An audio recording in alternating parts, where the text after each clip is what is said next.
Banjir, Min, banjir.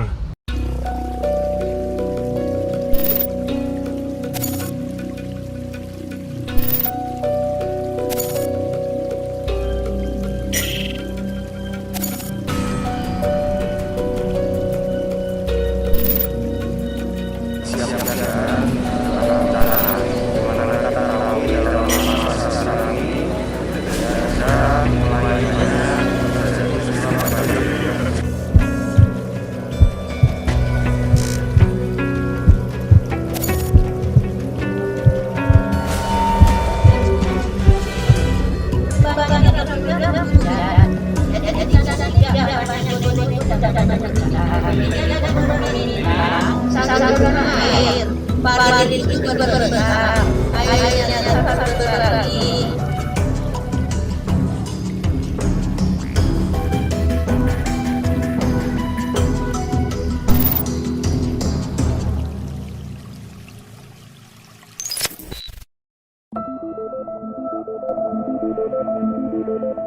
Hampir setiap tahun banjir melanda sejumlah pemukiman penduduk di 3 daerah Kepulauan Riau, Tanjung Pinang, Bintan, dan Batam. Banjir terbesar di daerah Kepulauan Riau terjadi pada awal tahun 2021. Kala itu, lebih dari 100 titik banjir dan tanah longsor terjadi di sejumlah wilayah di 3 kabupaten kota provinsi Kepulauan Riau. Seketika ribuan rumah penduduk di Bintan, Tanjung Pinang, dan Batam berubah menjadi lautan. Pemerintah mendata, lebih dari 30 titik banjir dan tanah longsor terjadi di ibu kota provinsi Kepulauan Riau, Tanjung Pinang. Sebagian besar lokasi banjir adalah pemukiman padat penduduk, yang dahulu adalah daerah terbuka hijau, das aliran sungai, dan daerah resapan air. Lalu, apa penyebab banjir terjadi di Tanjung Pinang, Bintan, dan Batam? News Reportase menelusurinya.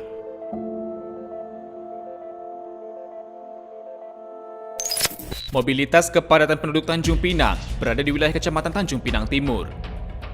Dari 4 kecamatan di ibu kota provinsi Kepulauan Riau ini, wilayah Kecamatan Tanjung Pinang Timur adalah daerah dengan luas daratan terluas. Tanjung Pinang Timur terbagi dalam 5 kelurahan dengan luas 6.094 hektar.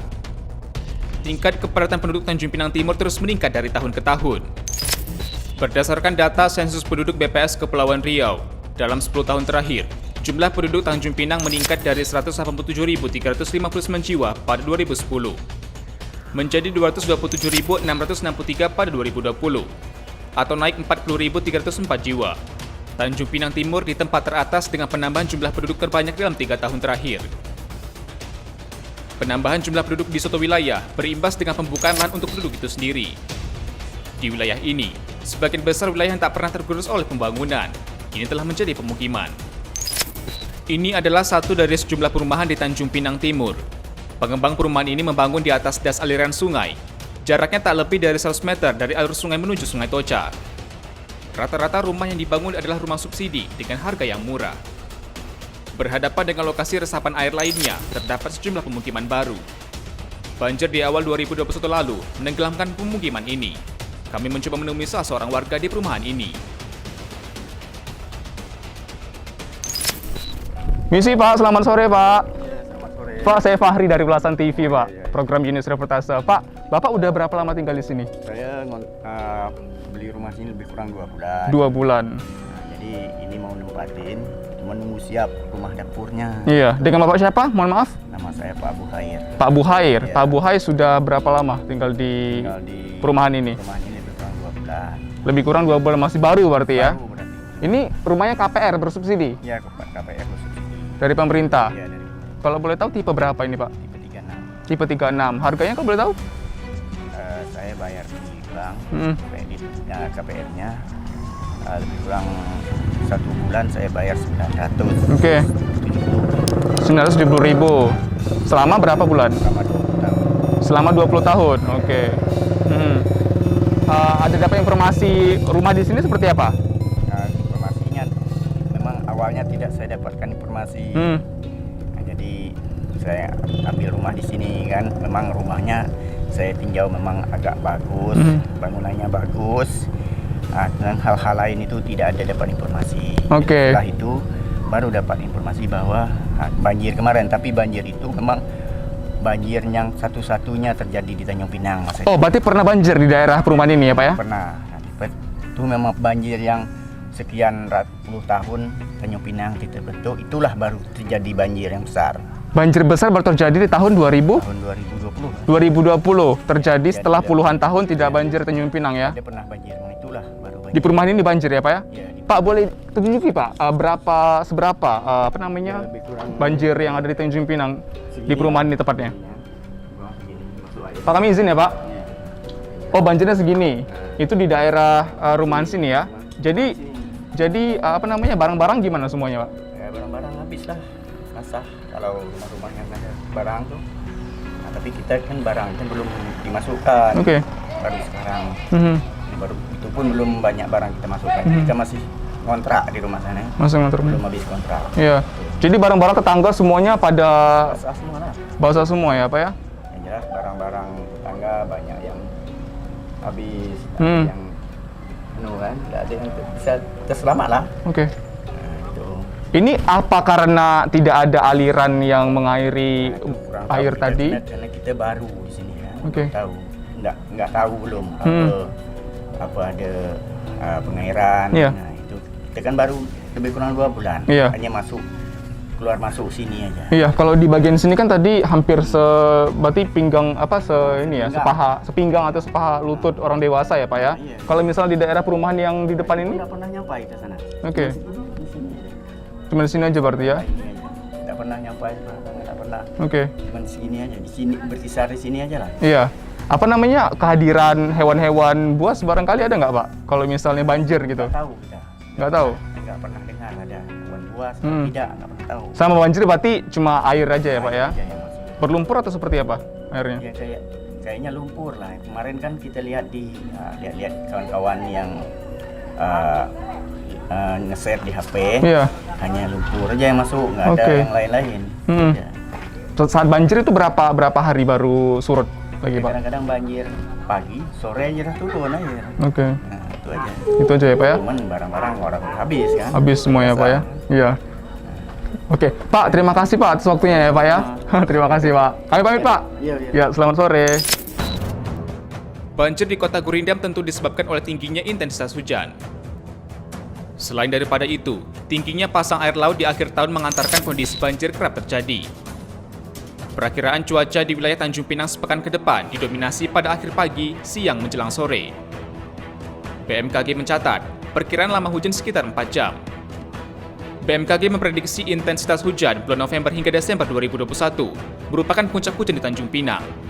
Inilah yang terjadi di akhir tahun 2020 dan di awal tahun 2021 lalu.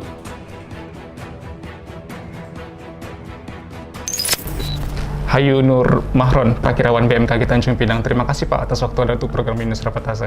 Ya, terima kasih juga. Oke, kita berbicara mengenai perakiraan cuaca. Bisa jelaskan barangkali dulu Pak mengenai perakiraan cuaca untuk sepekan ke depan barangkali di wilayah Tanjung Pinang. Oke, jadi untuk perakiraan sepekan ke depan di wilayah Tanjung Pinang itu umumnya sama kayak pada pekan sebelumnya, yaitu hujannya didominasi pada akhir pagi hingga siang menjelang sore hari. Oke. Dan kemudian pada sewaktu-waktu juga dapat dini hari. Nah, karena di sini kan kita kan di wilayah kepulauan, jadi untuk hujan di dini hari itu pasti ada kemungkinannya. Oke, intensitasnya? Nah, untuk Seperti apa, intensitasnya sendiri masih sama. Ini kan kebetulan kita di bulan November dan Desember berdasarkan data kami. Nah, itu untuk di bulan itu tuh puncak curah hujan di Tanjung Pinang. Oke, bulan Jadi, ini ya, November, November, Desember. 2021 sampai Iya. Desember. Nah, itu berdasarkan data rata-rata 30 tahun. Oke. Nah, jadi untuk intensitasnya ya hujan dengan sedang Oke. hingga lebat itu lebih tinggi daripada bulan-bulan lainnya. Oke, volumenya sendiri Pak seperti apa Pak? Untuk Volume curah hujannya? Untuk volume curah hujannya itu rata-rata di sini kita kan ada sebaran pos hujan ya. Oke. Itu rata-rata 30 mm. Nah, untuk yang lebat itu bisa lebih dari 50 mm. Oke, 50 mm. Iya. Itu termasuk kategori lebat berarti Lebat, ya? iya. Di Tanjung Pinang sendiri termasuk di range mana Pak? Untuk Tanjung Pinang sendiri ya itu bervariasi ya tiap harinya Mas. Jadi ya kadang bisa di atasnya, kadang di bawah. Oke, Cuma untuk frekuensinya sih beberapa hari terakhir lebih mendekati ke 50. 50 lebih banyak berarti lebatnya. lebih banyak lebatnya, tinggi berarti ya sedang Pak ya? lebatnya. Waktunya sendiri Pak, kurun waktunya tadi, bisa diestimasikan berapa jam seperti itu? Nah, untuk waktunya itu dari akhir pagi ya, biasanya tuh mulai jam 10 tuh kadang ada beberapa wilayah udah hujan. Nah, kemudian jam 11, jadi sekitar hingga jam 3 sore, berarti 11 sampai 15, 4 jam lah. 4 jaman ya Pak ya. Malam harinya? Untuk malam Sore ke harinya, malam dini harinya. harinya tuh cenderung ke dini hari, jadi menjelang pagi. Oke. Nah, itu Menjelang pagi. biasanya hujannya dari arah barat. Oke, Pak, hubungan antara cuaca yang ada di Tanjung Pinang sekarang, statusnya kalau misalnya dibilang status, ini apakah rendah, sedang atau tinggi seperti itu? Jadi untuk statusnya untuk bulan ini tuh masih normal ya, normal-normal aja. Nah, untuk ya normal. Normal saja berarti ya. Hubungannya dengan bencana hidrometeorologi seperti apa? Nah, untuk bencana hidrometeorologi itu ya juga tergantung banyak faktor ya. Oke. Nah, kalau untuk normalnya sendiri ya seperti inilah, wajar, sedang hingga lebat. Nah, cuma kadang ada beberapa hari itu karena banyak faktor, jadi dipengaruhi faktor ya globalnya, regionalnya.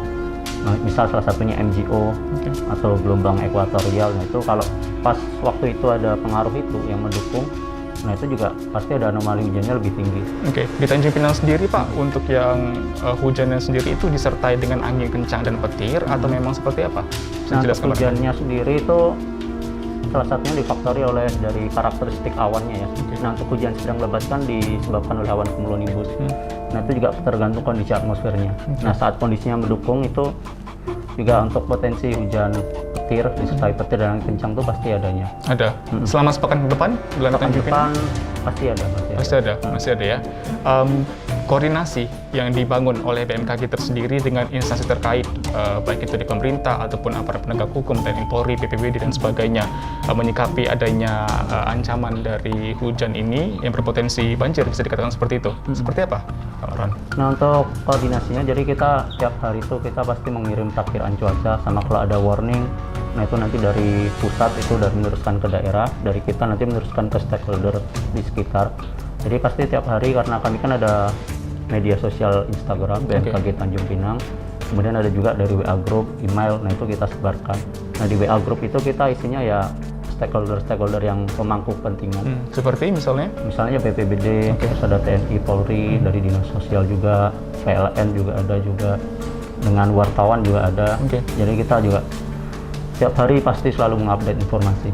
Terus warning juga ada hujan, potensi hujan sedang lebat, itu langsung kita kirimkan. Di beberapa pekan belakangan ini, apakah warning yang betul-betul ancaman seperti itu pernah dikeluarkan BMKG Pak terkait dengan curah hujan ini Pak? Untuk curah hujan itu rata-rata hujan lebat saja. Untuk yang warningnya sampai ekstrim belum ada ya. Belum. Tapi sejauh ini warning itu bisa menyebabkan bencana banjir seperti itu. Nah, untuk bencana banjir itu tergantung juga daerahnya. Jadi misal beberapa hari sebelumnya tuh udah terjadi hujan sedang lebat, kemudian pada waktu itu terjadi hujan lebat, itu kan kondisi tanahnya udah jenuh ya. Nah, kalau tanahnya juga nggak ada resapan, nah itu pasti nanti terjadi limpasan air sehingga terjadi banjir atau genangan air. Sosialisasi yang dibangun oleh BMKG kepada masyarakat supaya was-was terkait dengan adanya potensi hujan, kemudian juga disertai angin kencang dan petir tadi, Pak Marwan, seperti apa sosialisasi? Untuk sosialisasinya yaitu kita informasikan tiap hari ya, itu dari WA Group, itu nanti juga nyebar kemana-mana, kemudian dari RRI setiap pagi kita siaran juga, dari Radio Republik Indonesia, kemudian juga dari media sosial kita tiap hari juga update. Pak Hayu Nurmahron, Prakiwaran BMKG, terima kasih Pak atas waktu Anda Pak untuk program Dinas Reportase. Terima kasih. Iya Pak, terima kasih. Bencana banjir dan longsor pada pekan pertama di Januari 2021 memberikan pesan kesiagaan untuk siapa saja yang pernah terlibat dalam bencana ini, mengatur tanda awas. Terlebih bagi mereka yang diamanahkan untuk melindungi masyarakat. BPBD menjadi sorotan dalam penanganan bencana. Mengingat lembaga ini merupakan garda terdepan dalam penanganan bencana termasuk banjir. Untuk memastikan apakah benar lokasinya kami himpun merupakan daerah rawan bencana banjir, kami mendatanginya. Andika Oktorananda, Sekretaris Badan Penanggulangan Bencana Daerah Tanjung Pinang. Terima kasih Pak atas waktu Anda untuk program News Reportase. Pak, kita berbicara mengenai banjir yang ada di Ibu Kota Provinsi Kepulauan Riau, Tanjung Pinang. Apakah banjir masih menjadi ancaman bencana, Pak? Masih sampai detik ini, namun ada beberapa yang berpendapat ini hanya merupakan genangan air. Namun kita sepakati memang ini terjadi banjir di Kota Tanjung Pinang di beberapa titik. Seperti kita ketahui, bahkan di awal tahun 2021 ini kita dikejutkan dengan banjir yang begitu masif di beberapa tempat di wilayah-wilayah Kota Tanjung Pinang, dan itu juga berbarengan dengan air pasang, sehingga ini belum pernah lah Tanjung Pinang mengalami hal banjir yang sebesar itu. Oke, seberapa waspada Pak BPBD menyikapi bencana banjir Pak yang ada di Tanjung Pinang ini?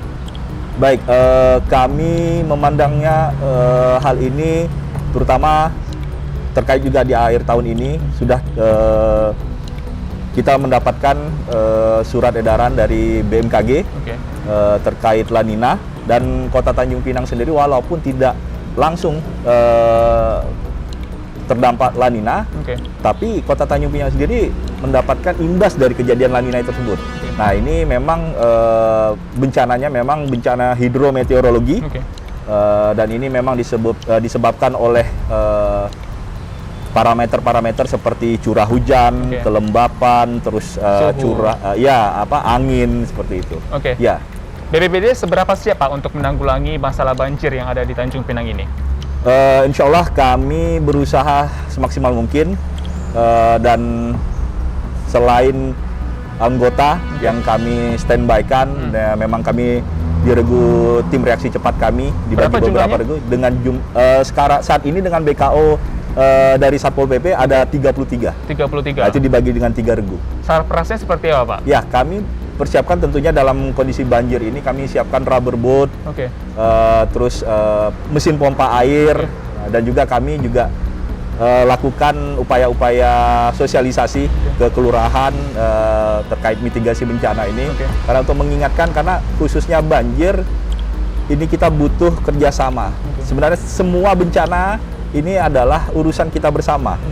Nah, kami butuh kerjasama masyarakat, tidak hanya dari pemerintah tapi juga dari pihak swasta, dari masyarakat untuk bekerja sama untuk bisa sama-sama melakukan upaya mitigasi bencana. Sejauh ini sarprasnya apakah dirasa cukup untuk menanggulangi bencana daerah seperti banjir di Tanjung Pinang khususnya, atau seperti apa? Khususnya banjir ya. Kalau khususnya banjir, sarpras itu insya Allah sudah cukup. Namun kalau untuk kekeringan memang kami masih mengupayakan ya, untuk mobil lori tangki air. Pak Andika, terkait dengan titik rawan banjir yang ada di Tanjung Pinang tersendiri, itu boleh dijelaskan kepada kami, khusus Tanjung Pinang tersendiri, berapa titik barangkali yang menjadi concern BPBD? Dominasi memang masih di Kecamatan Timur ya. Tanjung Pinang Timur ya? Tanjung Pinang Timur itu masih, Kecamatan Tanjung Pinang Timur itu di beberapa wilayah seperti yang sudah sering kita lihat kalau setiap kali kejadian curah hujan tinggi, itu terjadi banjir di depan Taman Harapan Indah, terus juga di bandara.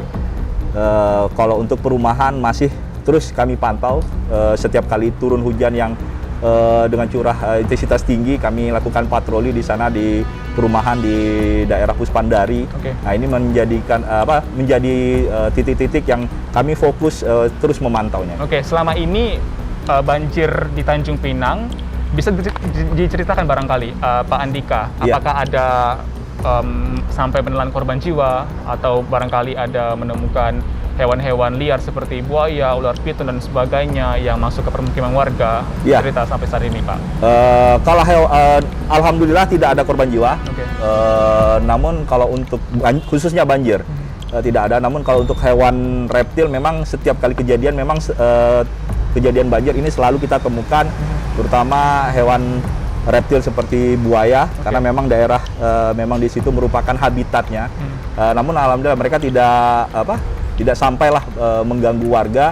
Dan kalau yang sampai menelan korban jiwa memang kemarin itu kejadian pohon tumbang.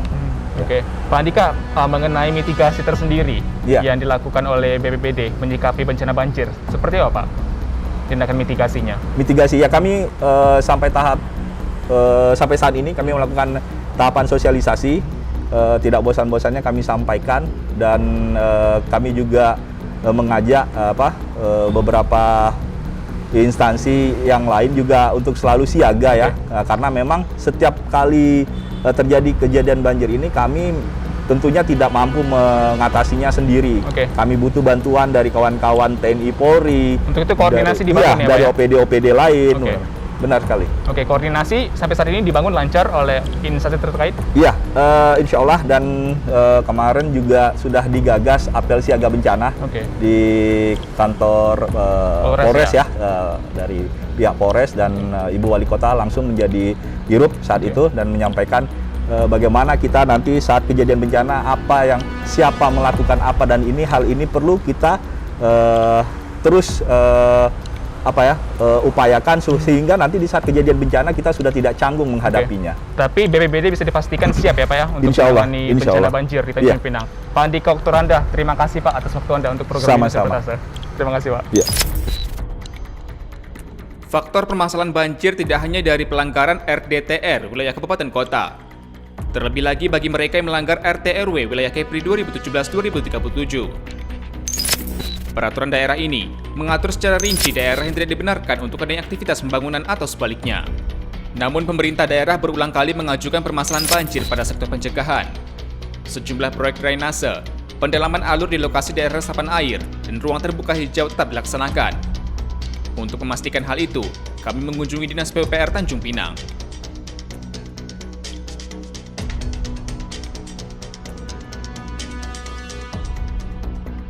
Banyaknya bangunan-bangunan yang didirikan di atas ruang terbuka hijau.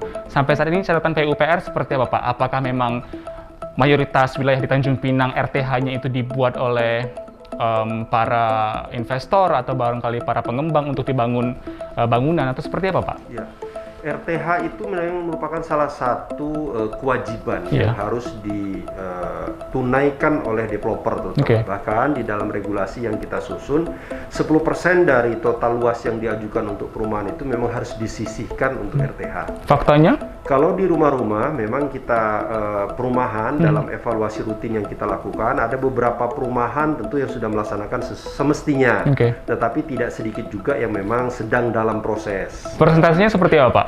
Saya pikir memang di atas 60% sudah sesuai dengan kaidah yang kita harapkan. 40% belum? Ada 40% yang kita terus bina. Bahkan memang ada beberapa perumahan yang lalu-lalu, tentu yang sudah mungkin berdiri belasan atau puluhan tahun yang lalu, itu yang memang kadang-kadang memang RTH-nya juga sudah beralih fungsi. Iya, terkait juga dengan ini Pak, daerah resapan air yang dibangun oleh para pengembang atau developer ataupun pihak-pihak Pak untuk dijadikan perumahan dan sebagainya, itu seperti apa Pak? Nah, kalau kita memberikan dalam kita memberikan izin kepada developer, tentu saja pedoman kami dari Dinas PUPR adalah rencana detail tata ruang yang sudah kita susun di tahun 2018. RDTR ya? Betul. Jadi periode 2018 sampai sekarang saya pastikan bahwa seluruh izin-izin yang dikeluarkan oleh Pemko Tanjung Pinang itu pasti sudah mengacu kepada RDTR. Artinya pasti berada di dalam kawasan pemukiman. Bukan lagi merupakan kawasan resapan air. Sampai saat ini Tanjung Pinang apakah memiliki master plan atau rencana besar untuk penanggulangan banjir Pak? Master plan drainase mungkin lebih tepatnya. Master plan drainase itu memang saat ini sedang disusun oleh teman-teman beliau-beliau dari BWS, BWSS wilayah 4 Sumatera. Itu bentuk kolaborasi dari kita dan mudah-mudahan di akhir tahun nanti kita sudah memiliki. Baru akan disusun pada tahun ini berarti? Iya, pada tahun ini mudah-mudahan di akhir tahun nanti kita sudah memiliki itu. Di tahun-tahun sebelumnya rencana untuk pembangunan atau master plan untuk drainase tadi apakah dibahas atau seperti apa Pak? Selama ini master plan itu yang baru kita buat adalah untuk secara parsial, DED tentunya. Nah di tahun ini saja kami alhamdulillah dengan disupport oleh DPRD, Ibu Waku sudah memerintahkan kepada kami untuk melakukan kajian DED di 5 lokasi banjir. Pertama tentu di kawasan Bintan Center seperti saya sampaikan tadi, kemudian juga di Sungai Tocah, Jala Bestari, kemudian di Sulaiman Abdullah tentunya.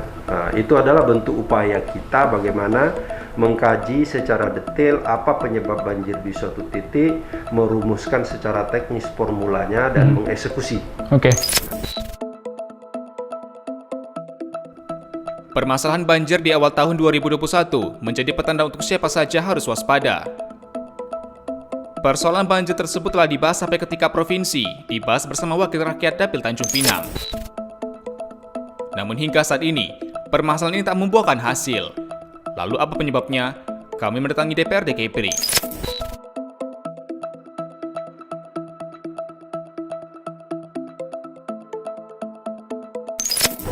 Anggota DPRD Provinsi Kepulauan Riau, Lis Darmansyah, terima kasih Pak atas waktu Anda untuk program Yunus Reportase. Kita berbicara mengenai banjir yang melanda ibu kota Provinsi Kepulauan Riau, tepatnya Tanjung Pinang. Musibah banjir belakangan ini, lalai atau musibah? Ya, pertama satu bahwa banjir itu kita tidak bisa mengatakan itu lalai, saya buka lah ya, atau kita tidak bisa mengatakan lalai atau juga kita katakan musibah. Kedua-duanya saling berhubungan satu sama lain.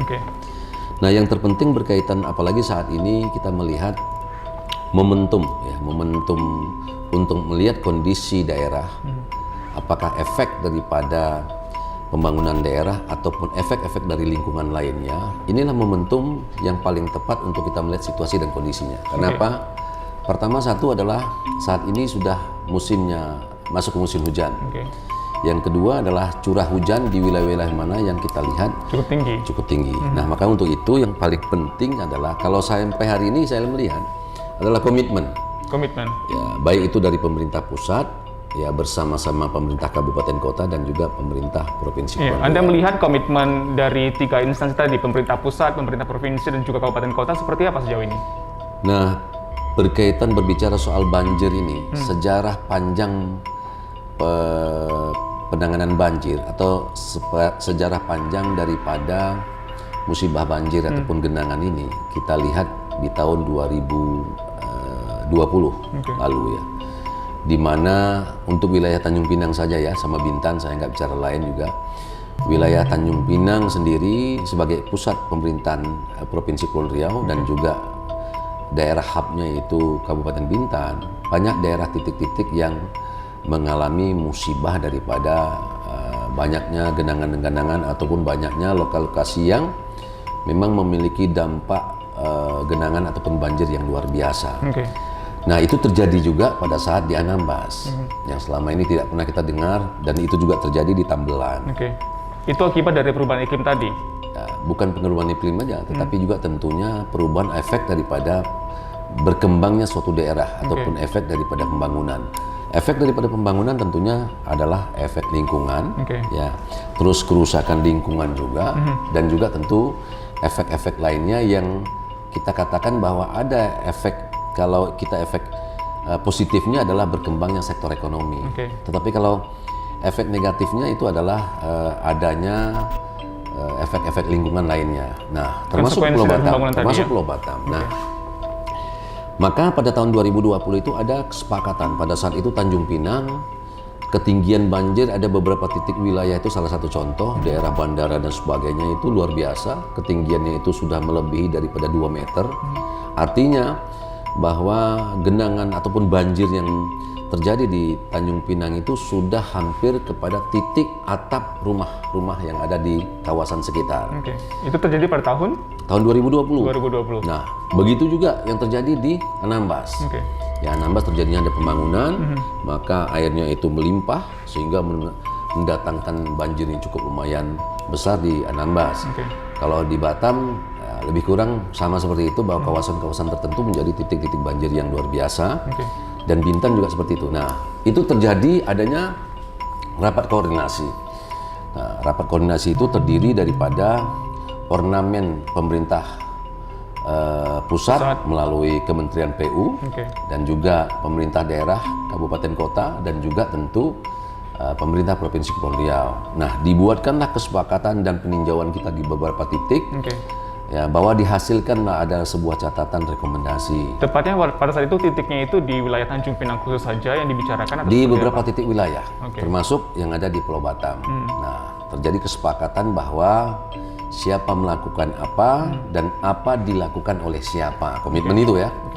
Tapi kita melihat di tahun anggaran 2021, arah ke sana belum ada. Artinya sampai sejauh mana komitmen pemerintah atau komitmen yang kita buat bersama antara Kementerian PUPR ya dengan satkernya yang ada di daerah daerah kabupaten kota dan juga di daerah pemerintah Provinsi Kepulauan Riau. Okay. Nah, ini di tahun 2000, maaf saya potong, di tahun 2020 itu apa yang dibahas oleh Kementerian PU kemudian seluruhnya juga bahwa Provinsi kita Kabupaten melakukan Kota? siapa yang melakukan apa dan apa dilakukan oleh siapa. Artinya kalau ini ada satu kawasan banjir dekat aluran sungai, maka pemerintah pusat ya melalui Kementerian PUPR dan juga melalui sumber daya air ya di bawah Dirjen Sumber Daya Air yang akan melakukan penanganan itu.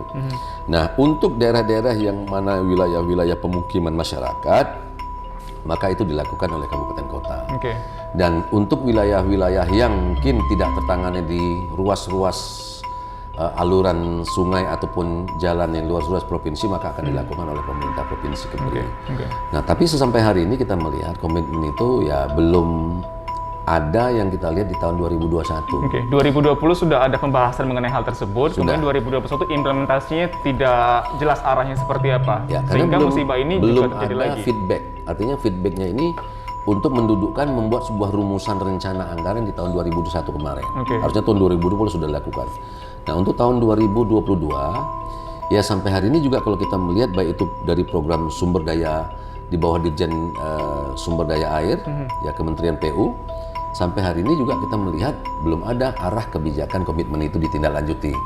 Begitu juga mungkin di kabupaten kota kita belum melihat sampai sejauh mana komitmen-komitmen yang akan dibuat oleh pemerintah kabupaten kota dan juga tentu di pemerintah Provinsi Kepulauan Riau sendiri. Nah, saat ini salah satu contoh yang paling simple sederhana terkait dengan anggaran penanganan banjir yang ada di Kota Tanjung Pinang sebagai pusat pemerintah Provinsi Kepulauan Riau. Itu tadi yang saya mau tanyakan. Jadi koordinasi yang dibangun antara pusat dan juga pemerintah provinsi, kabupaten, kota, apakah terkendala masalah anggaran yang tadi disepakati atau seperti apa? Kalau anggaran itu kalau ada kesepakatan tidak ada masalah. Orang bilang tidak penuh ke atas, penuh ke bawah. Artinya begini, kalau pemerintah pusat mungkin mengalokasikan anggaran 10 miliar, ya 10 miliar, maka mungkin kabupaten kota misal 2 atau 3 miliar, misalnya. Terus pemerintah provinsi mungkin 5 sampai sekian miliar, rasa saya secara bertahap, karena sekarang titik-titik banjir ini kan makin bertambah, ya bukan mengurang tapi bertambah.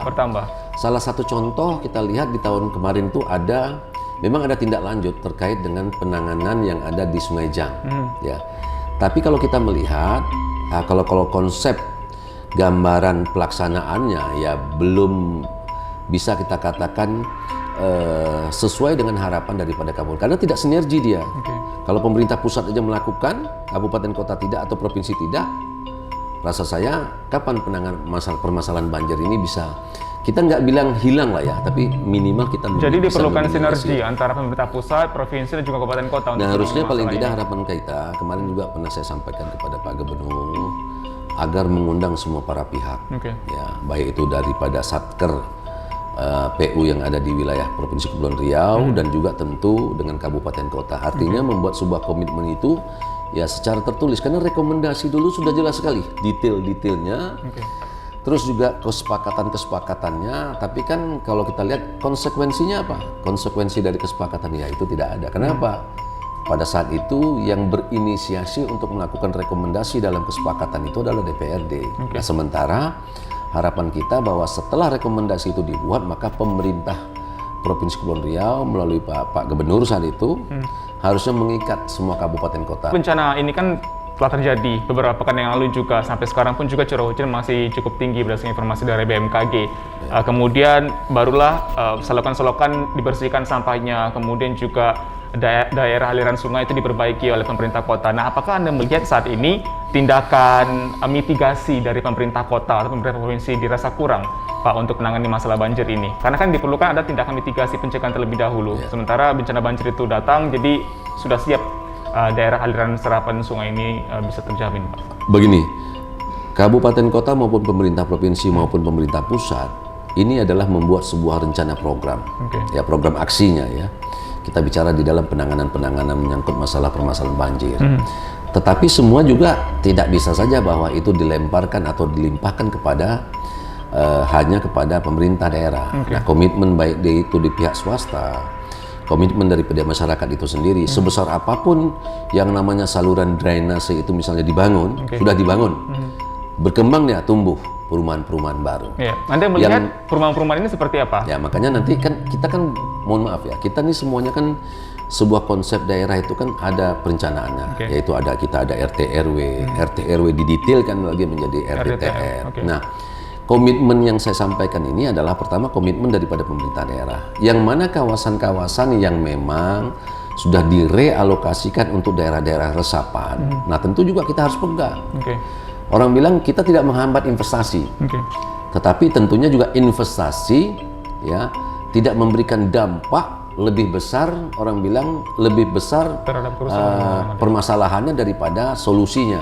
Nah, tentu ini kita harus duduk bersama. Anda melihat komitmen pemerintah untuk menjaga ruang terbuka hijau dengan pembangunan-pembangunan yang ada di salah satunya RTLH-nya, RTH-nya yang harus kita jaga. Dan di samping RTH juga tentu adalah bagaimana komitmen-komitmen pengembang disinergikan. Artinya pemerintah membuka diri, tetapi pihak swasta juga harus punya komitmen yang bersama dengan pemerintah daerah. Artinya menyelaraskan program dan tujuan yang akan dicapai, ekonominya bisa berkembang, tetapi aspek lingkungannya bisa terjaga. Anda melihat mengukur komitmen ini seperti apa, Pak? Apakah ini tidak dijalankan sepenuhnya oleh para pengembang di suatu perumahan tersebut? Makanya saya bilang gini, kalau kita lihat ini nggak bisa hanya sekedar teori, teori orang bilang teori dengan lip service saja, tetapi harus duduk, ya membangun semua komitmen secara tertulis. Itu garis besar dari Anda ya?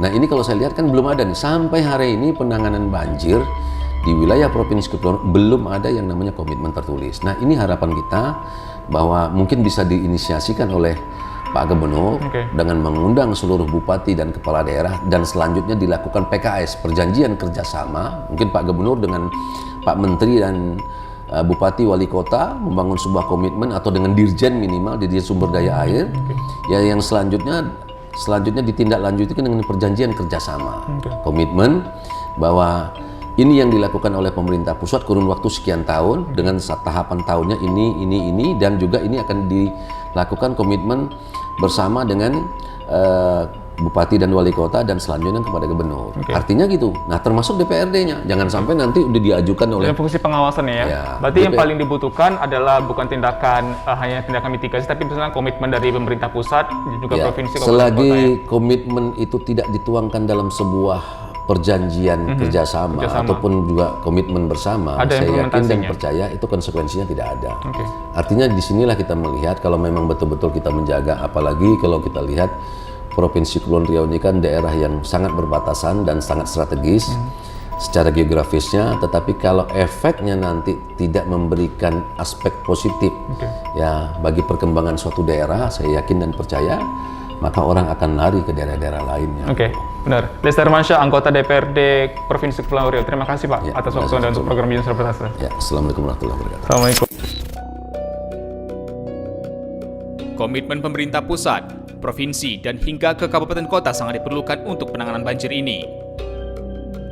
Meskipun persoalan banjir disebabkan oleh kerusakan lingkungan yang disebabkan oleh kerakusan manusia menguasai alam, tanpa memikirkan keberlanjutan masa yang akan datang. Untuk memastikan itu, kami menemui aktivis lingkungan. Pak Herjuli, kita membahas mengenai potensi atau ancaman dari bencana banjir yang ada di ibu kota Provinsi Kepulauan Riau, khususnya Tanjung Pinang.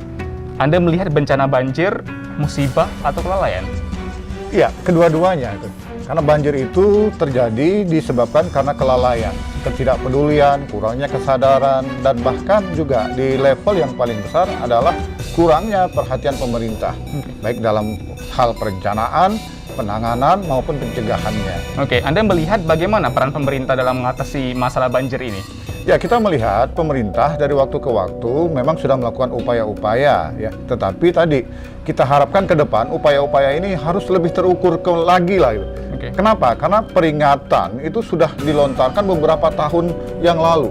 Nah, baru-baru ini BMKG juga sudah mengeluarkan peringatan bahwa dalam kurun waktu sampai dengan Februari itu akan terjadi peningkatan curah hujan. Februari 2021 ya? Iya, sampai dengan 2022 itu akan terjadi peningkatan intensitas curah hujan 20 sampai dengan 70% di atas rata-ratanya. Coba. Jadi nanti jangan heran, masyarakat juga jangan kaget bila mana suatu hari, suatu ketika nanti akan terjadi hujan yang begitu lebat, dalam durasi yang sangat panjang, dan tentunya ya limpasan air yang jatuh ke bumi tadi itu bila tidak terkelola dengan baik secara terencana dari hulu sampai ke hilir akan menimbulkan bencana hidrometeorologi seperti banjir, longsor, dan bahkan badai. Yang tentunya sangat merugikan masyarakat ya Om ya? Tentu, tidak hanya masyarakat tapi juga lingkungan dan ekosistem gitu. Oke, Pak Herjuli, kita membahas terkait dengan masalah banjir ini. Masalah utamanya itu ada di mana? Apakah dari saluran drainase atau saluran air? Apa pemanfaatan ruang terbuka hijau yang habis dibabat oleh para oknum-oknum tertentu untuk membuka lahan? Atau seperti apa masalah-permasalahan banjir ini? Ya, pertama persoalannya kalau kami melihat itu ulah manusia itu sendiri gitu, yang membiarkan bentangan alam bumi yang Allah ciptakan tadi dengan topografi yang memiliki anak sungai, daerah resapan air, daerah aliran sungai yang punya vegetasi, yang ada hutan, itu semua sudah beralih fungsi gitu. Untuk kepentingan ekonomi, untuk kepentingan pembangunan, untuk kepentingan sosial dan sebagainya. Nah, penyebab utamanya itu memang karena ulah manusia gitu. Nah, barulah hal-hal teknisnya tadi itu seperti perencanaannya yang kurang matang, lalu juga kurangnya kesadaran, lalu juga kemampuan masyarakat dalam menata lingkungannya juga kurang baik sehingga menimbulkan bencana banjir. Jadi memang kompleksitas persoalannya itu. Tetapi tadi sudah diingatkan jauh sebelum hari itu sudah diingatkan oleh para pakar lingkungan tadi. Jadi kita harusnya juga sudah melakukan upaya-upaya mitigasi gitu, karena juga langkah adaptasinya sudah kita lakukan. Dari Alim tersendiri ada mungkin catatan khusus terkait dengan perusahaan atau barangkali oknum yang menggunakan ruang terbuka hijau untuk dibangun usaha tadi untuk meningkatkan sektor ekonomi dalihnya. Seperti apa Alim melihat ini? Ya, banyak sekali. Karena pembangunan kita yang memang berbasis tata ruang itu kan memang baru 5 tahun kebelakangan ini dengan terbitnya Undang-Undang Penataan Ruang, ya kan. Nah, sebelumnya itu nyaris pembangunan tanpa melihat daya dukung lahan, daya tampung lahan, tanpa melihat ruang, tanpa melihat kepentingan adanya daerah aliran sungai. Nah sekarang inilah baru ada undang-undang tentang tata ruang. Lalu juga pembangunan berkelanjutan yang berbasis lingkungan. Berarti Anda melihat di Tanjung Pinang sendiri khususnya banyak ruang terbuka hijau yang berfungsi sebagai daerah resapan air. Tidak saja dimanfaatkan oleh korporasi-korporasi seperti developer, seperti industri, seperti perusahaan-perusahaan swasta, tapi juga dimanfaatkan oleh masyarakat dan nyaris juga pemerintah sendiri gitu, yang mengabaikan ruang-ruang ini tadi sebagai memberikan izin barangkali. Nah, apakah itu izin resmi ataupun tidak resmi, harusnya pemerintah kan melihat ini satu kesatuan tadi. Ketika curah hujan itu turun, jatuh ke bumi, nah pada saat daya tampung lahan itu sudah sangat menurun, nah akan menjadi masalah. Persoalan banjir di Tanjung Pinang, Bintan, dan Batam bukan hanya persoalan penanganan yang sudah seharusnya dilakukan oleh negara dalam menjaga sumber daya alam yang ada di dalamnya, melainkan menyelamatkan ruang hidup yang menyatu dengan kemajuan hidup manusia. Batasan kehidupan menempatkan siapa saja untuk mengetahui persoalan banjir adalah tugas semua pihak untuk menghargai lingkungan. Terjadinya bencana banjir dalam kurun waktu yang pendek dan berulang tiap tahunnya menuntut upaya lebih besar untuk mengantisipasinya, sehingga kerugian yang ditimbulkan tidak terlalu besar.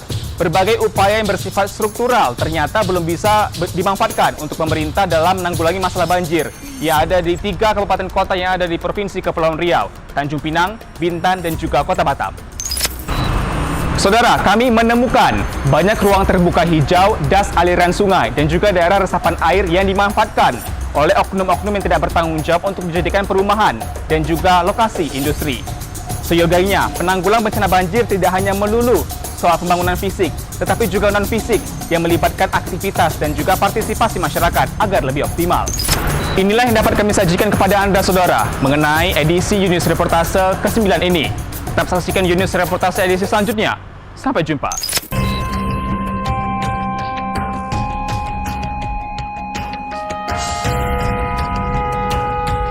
Banjir, Min, banjir.